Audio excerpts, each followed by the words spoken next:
Hello friends, welcome back to my mini vlog. मी चालली आहे माझ्या मावशीकडे बारशासाठी आणि हा माझा फर्स्ट व्लॉग आहे.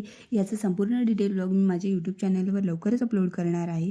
इथे मी माझे स्किन केअरला स्टार्ट केलं आहे. मी इथे लावून घेतलं आहे टोनर, नंतर मॉइश्चरायझर आणि सनस्क्रीन लावून मी माझी स्किन प्रेप करून घेतली आहे. हा माझा फर्स्ट व्लॉग होता म्हणून मी खूप जास्त एक्सायटेड होते. सो पाहू शकता, इथे मी सनलाईट आणि कॅमेरा सेटिंग चेक करत होते.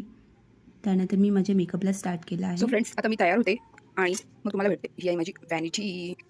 फ्रेंड्स, इथे पाहू शकता मी तयार झाली. हा होता माझा आउटफिट. नक्की कमेंट करून सांगा कसा वाटतो. इथे फॅमिली क्लिप घेतली छोटीशी आणि आम्ही निघालो. तेवढ्यातच आमची बस मिस झाली म्हणून आम्ही ऑटो राईड केली आणि ऑटोने गेलो. त्यानंतर आम्ही बसने गेलो आणि फायनल डेस्टिनेशनवर पोचलो. तुम्ही पाहू शकता इथे फ्लावर रांगोळी काढली होती. क्यूट अशी लव्ह बर्ड्स होते आणि इथे बारशाची तयारी चालू होती. आणि पाहायला नक्की विसरू नका संपूर्ण vlog. Thanks for watching. Bye.